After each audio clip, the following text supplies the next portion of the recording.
Hey, it's Mr. Hasquin, and I'm back with another request with things you should know just by being alive. And today I want to talk about Elizabeth Schuyler Hamilton, or, she's one of the most important founding mothers that you probably don't know enough. Most people would know about her now through her depiction in the Hamilton musical. I've already talked about her husband, Alexander Hamilton, the Treasury Secretary, the $10 bill guy, the Broadway musical sensation. But Eliza, she saved his overall legacy. She preserved U.S. history. She raised 8 children, and she ran an orphanage for decades, and all in the aftermath of national scandal, tragedy, and war. So let's get into it here.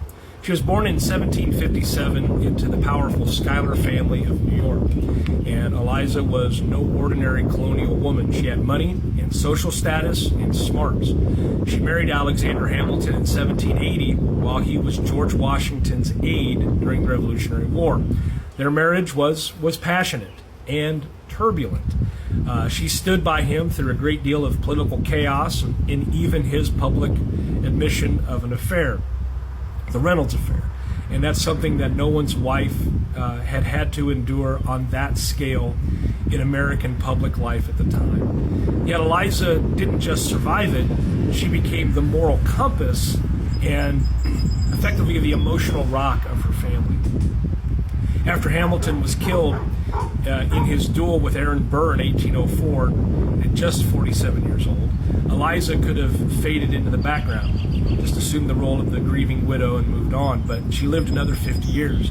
And in that time, she decided she was going to get to work. And she organized and preserved his massive collection of letters, essays, writings, including most of what we have from the Federalist Papers.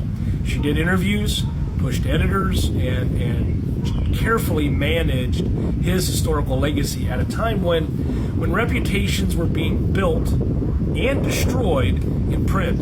But Eliza didn't just stop there. She co-founded the Graham Windham Orphanage in New York, which still operates today as a child welfare agency.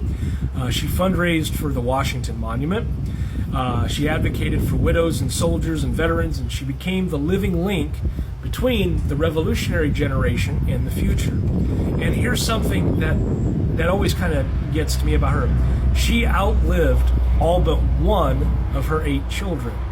She buried a son who died in a duel, just like his father. She was a woman that was acquainted with loss. She didn't harden. She just kept giving. So when people talk about the founders, remember this. It wasn't just men with powdered wigs and quills. It was women like Eliza Hamilton, Abigail Adams, builders of legacy, preservers of memory, and guardians of conscience when it comes to the founding of our country. So anyway, thank you so much for asking the question, and thanks for watching.